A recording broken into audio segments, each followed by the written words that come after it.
박혜인 집사입니다. 에스겔 18장입니다. 또 여호와의 말씀이 내게 임하여 이르시되 너희가 이스라엘 땅에 관한 속담에 이르기를 아버지가 신포도를 먹었으므로 그의 아들의 이가 시다고 함은 어찌 됨이냐. 주 여호와의 말씀이니라. 내가 나의 삶을 두고 맹세하노니 너희가 이스라엘 가운데에서 다시는 이 속담을 쓰지 못하게 되리라. 모든 영혼이 다 내게 속한지라. 아버지의 영혼이 내게 속함같이 그의 아들의 영혼도 내게 속하였나니 범죄하는 그 영혼은 죽으리라. 사람이 만일 의로워서 정의와 공의를 따라 행하며 산 위에서 재물을 먹지 아니하며 이스라엘 족속의 우상에게 눈을 들지 아니하며 이웃의 아내를 더럽히지 아니하며 월경 중에 있는 여인을 가까이 하지 아니하며 사람을 학대하지 아니하며 빚진 자의 저당물을 돌려주며 강탈하지 아니하며 줄인 자에게 음식물을 주며 벗은 자에게 옷을 입히며 별일을 위하여 꾸어주지 아니하며 이자를 받지 아니하며 스스로 손을 금하여 죄를 짓지 아니하며 사람과 사람 사이에 진실하게 판단하며 내 율례를 따르며 내 규례를 지켜 진실하게 행할진대 그는 의인이니 반드시 살리라. 주 여호와의 말씀이니라. 가령 그가 아들을 낳았다 하자. 그 아들이 이 모든 선은 하나도 행하지 아니하고 이 죄악 중 하나를 범하여 강포하거나 살인하거나 산 위에서 재물을 먹거나 이웃의 아내를 더럽히거나 가난하고 궁핍한 자를 학대하거나 강탈하거나 빚진 자의 저당물을 돌려주지 아니하거나 우상에게 눈을 들거나 가증한 일을 행하거나 별일을 위하여 꾸어주거나 이자를 받거나 할진대 그가 살겠느냐. 결코 살지 못하리니 이 모든 가증한 일을 행하였은즉 반드시 죽을지라. 자기의 피가 자기에게로 돌아가리라.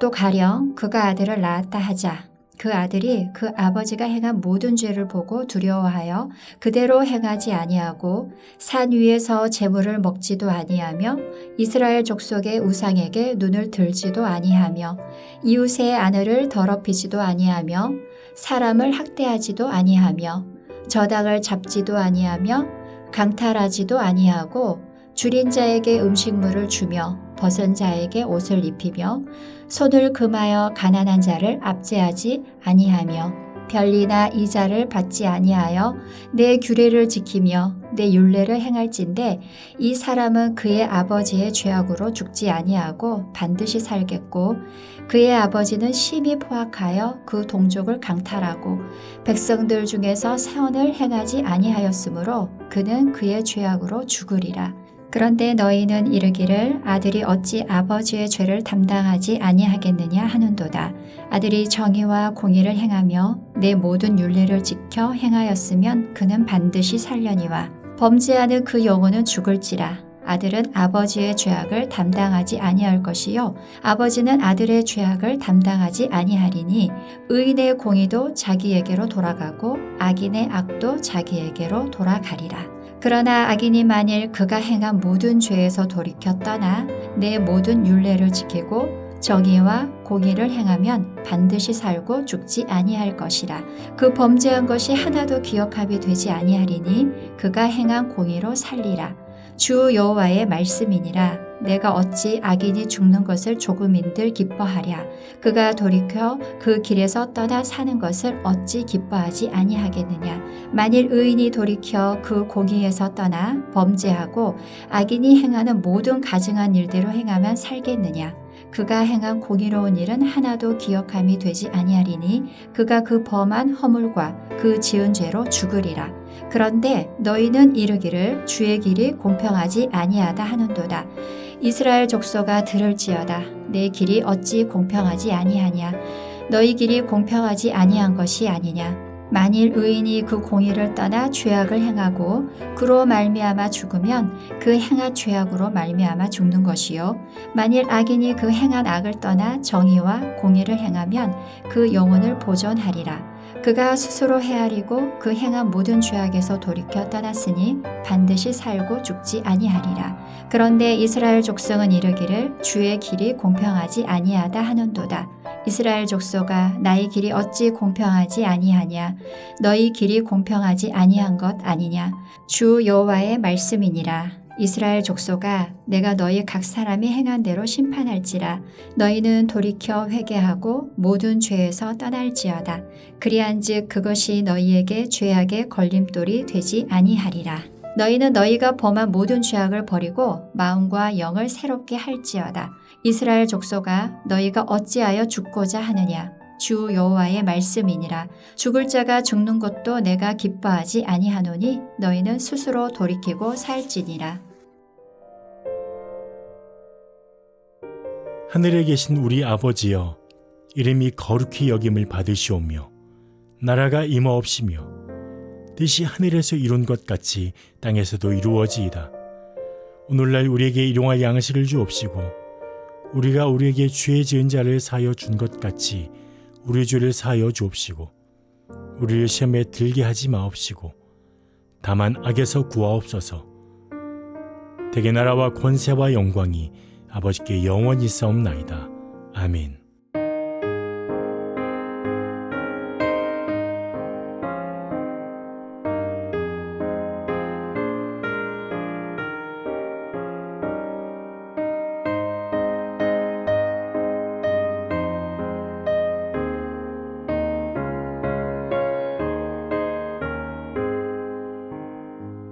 주 안에 있는 나에게 난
오늘 함께 나눌 하나님 말씀은 욥기 34장 31절에서 35장 16절까지의 말씀입니다.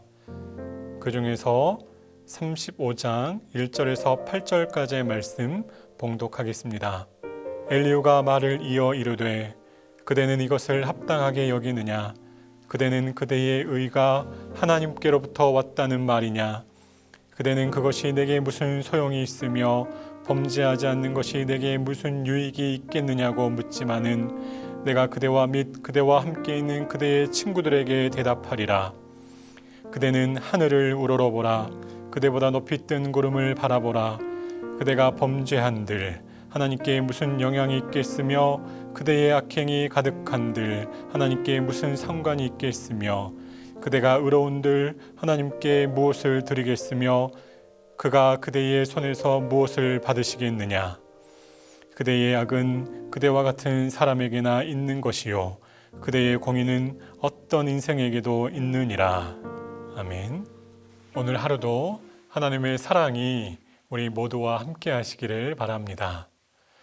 오늘 본문에서도 엘리후는 계속해서 욥을 공격합니다. 엘리후는 35장의 전반부에서 욥의 행위에 대해서 지적하고 후반부에서는 욥의 기도에 대해서 비난합니다. 우리가 잘 아는 것처럼 욥은 계속해서 자신의 죄악 때문에 고난을 당한다는 내용으로 공격을 받아왔습니다. 욥은 자신이 하나님 앞에서 의롭게 살았음에도 자신에게 환난이 일어났다고 말하면서 스스로를 방어합니다.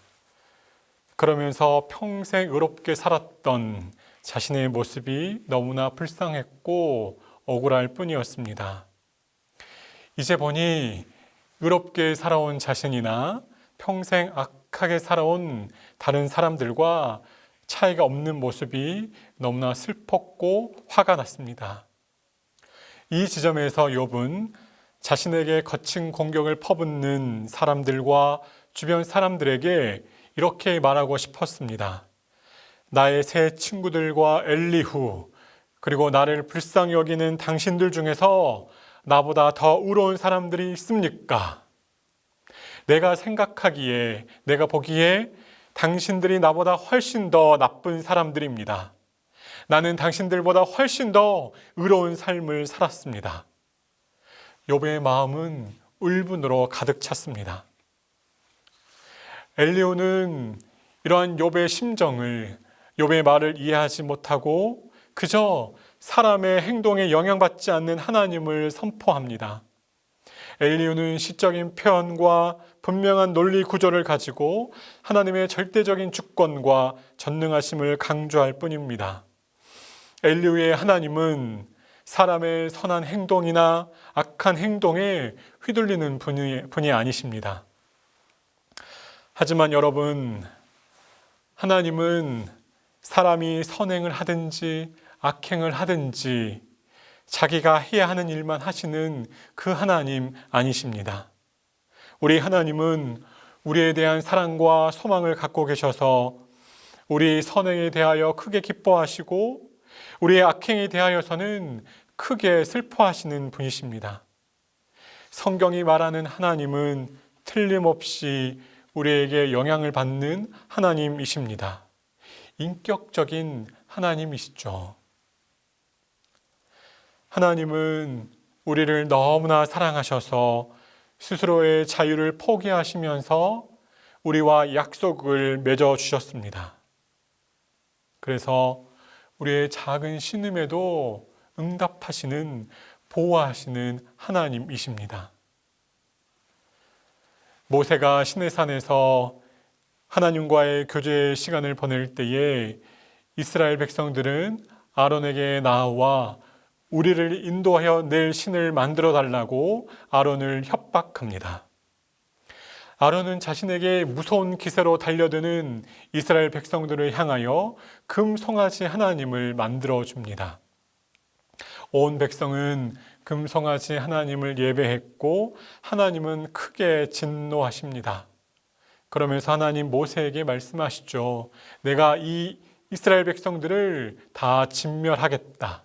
내가 너와 함께 새로운 민족을 시작하겠다. 모세는 온 이스라엘을 품고 하나님 앞에 나아갑니다. 간절히 기도했고 하나님은 모세의 기도를 들어 응답하십니다. 하나님은 스스로의 결단을 꺾으시고 이스라엘 백성들과 함께 출애굽 여정을 계속 이어가십니다. 하나님은 우리 악행에 대하여 분노하시면서도 구원의 은혜를 베푸시는 하나님이십니다. 이어서 엘리후는 욥의 기도가 응답받지 못한 사실을 비난합니다. 하나님께서 욥의 기도에 응답하지 않은 이유는 욥이 약하고 교만하기 때문이라고 말합니다. 엘리후는 자신의 기도가 왜 응답받지 못하는지 성찰하고 반성하라고 욥을 다그칩니다. 엘리후의 충고는 매우 차갑고 건조합니다. 사실 하나님의 기도 응답에 대하여서 우리도 명확하게 말할 수 없습니다. 그렇지만 저와 여러분도 하나님의 침묵은 참으로 싫습니다. 그래서 많은 사람들은 침묵하시는 하나님 때문에 하나님을 떠납니다. 하나님께서 자신의 고통과 문제를 돌보시지 않는다는 이유로, 외면하신다는 이유로, 침묵의 이유로 하나님을 떠납니다. 분노의 감정을 가지고, 서운한 감정을 가지고 하나님을 떠납니다.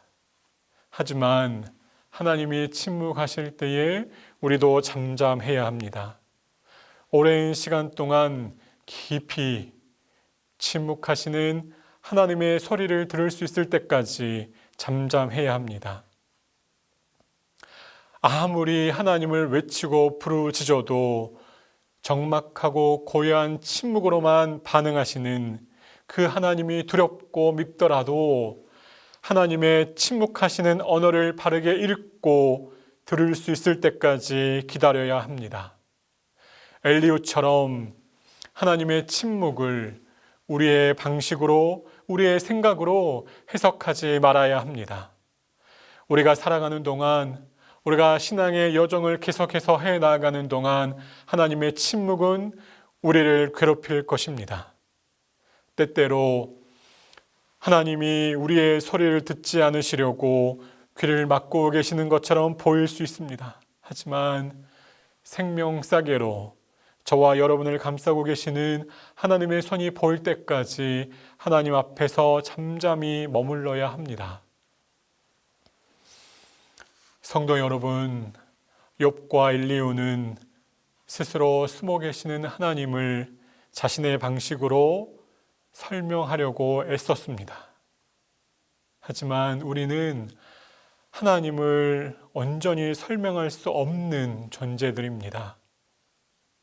우리 모두의 경험과 우리의 모두의 신학적 지식을 모아도 하나님을 완전히 온전히 설명할 수 없습니다. 저와 여러분은 그저 단지 온 우주를 만드시고 간섭하시며 역사하시는 하나님의 숨결 앞에 겸손해야 합니다. 하나님을 경외하는 마음으로 날마다 우리에게 새로운 생명을 공급하시는 그 하나님께서 생명의 자리로 인도해 주시기만을 간절히 바라고 사모하며 나아갈 뿐인 것입니다. 오늘 하루를 살아가시는 동안 겸손의 자리에서 하나님을 발견하시고 하나님께서 주시는 은혜의 선물로 기쁨과 감사가 넘치시는 저와 여러분이 되시기를 바랍니다. 함께 기도하시겠습니다. 하나님 아버지, 우리에게 은혜를 베풀어 주셔서 하나님을 사랑하게 하시고 하나님을 알게 하여 주옵소서. 하나님께서 보이시는 만큼의 하나님의 신비를 깨달을 때마다 하나님께 영광을 올려드리고 하나님께 가까이 나아가는 기쁨과 감사가 넘치게 하여 주옵소서. 하나님, 날마다 우리의 신앙이 겸손의 자리에 더 깊이 머물기를 소망합니다. 하나님을 경외하며 하나님을 사랑하며 하나님을 알아가며 하나님의 영광을 드러내는 우리의 한날의 삶이 되게 하여 주옵소서. 감사드리옵고 예수님의 이름으로 기도합니다.